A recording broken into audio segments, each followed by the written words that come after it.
and welcome to this week's edition of The Health Story. My name is Dede Harris. I'm the Executive Director of Walton Wellness, a nonprofit located in Walton County dedicated to the prevention of lifestyle-related chronic illness, focusing on diabetes and heart disease.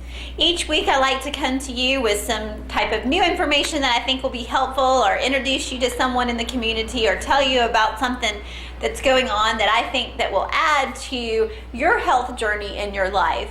And today I just want to briefly talk about some interesting information that's coming out in the news. There actually was a pretty lengthy Time magazine article written about this, and then I've heard some other news outlets reporting the same thing.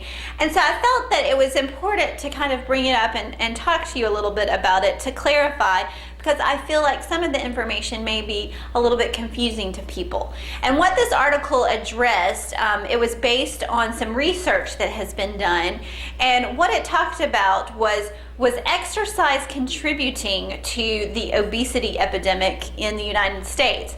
So I was very intrigued, of course, by that title, and as I read up more, actually what they were finding in a study was that people who did a very vigorous regime of exercise when they were trying to lose weight, they kind of had a control group. So they had a group that was doing exercise 5 days a week, 3 days a week, 1 day a week, and then they had a group that was not exercising at all. And at that same time, that group was an obese group. And so they wanted to see what happened and how the exercise contributed to weight loss, if any. They didn't really have them on any type of diet, I should note. They were just having them exercise.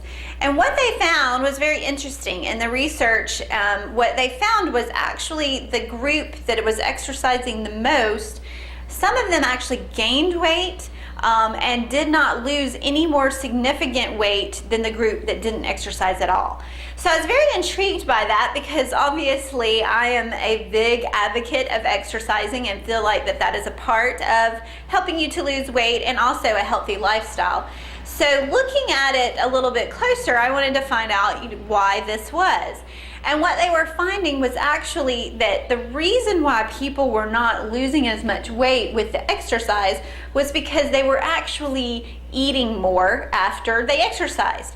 What happens often is when someone exercises, a lot of times they overestimate how many calories or fat they were able to burn. A lot of times, especially when we first start exercising, we think, whew, we had a hard workout, we were breathing heavy or whatever, so we think that, wow, we must have burned off a lot of calories.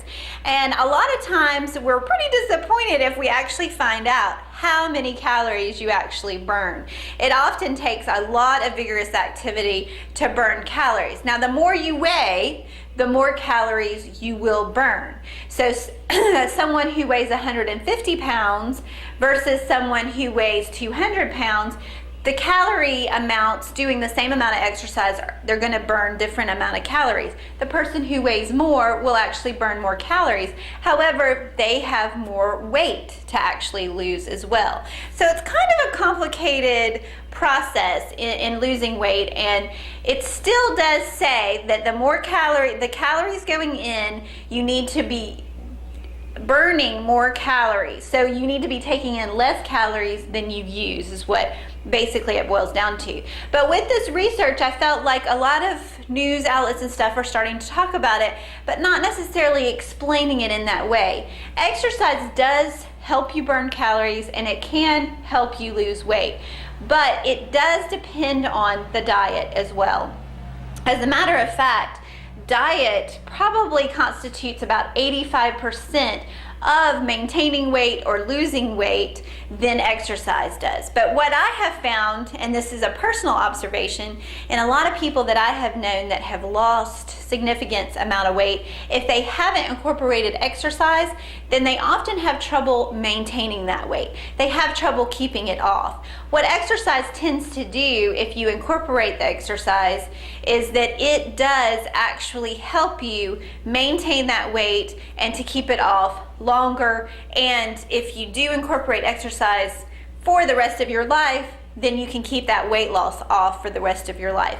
Most people who do not incorporate exercise and lose a lot of weight will typically not keep the weight off. So it's definitely good for that, for maintaining weight, but it is good for losing weight too. But you can't overcompensate your eating for your exercise. And that's basically what this study's telling us, what we already knew, which is if you take in more calories than you burn, then you're still going to not lose weight, or you are going to gain weight. So basically, they're just reiterating it, but it's in a different way to say that so many people in the United States are exercising more, but we are still having problems with rising obesity. And so it does make people scratch their head to think, well, if exercise helps us to lose weight and we're exercising more as a nation, why are we still being obese?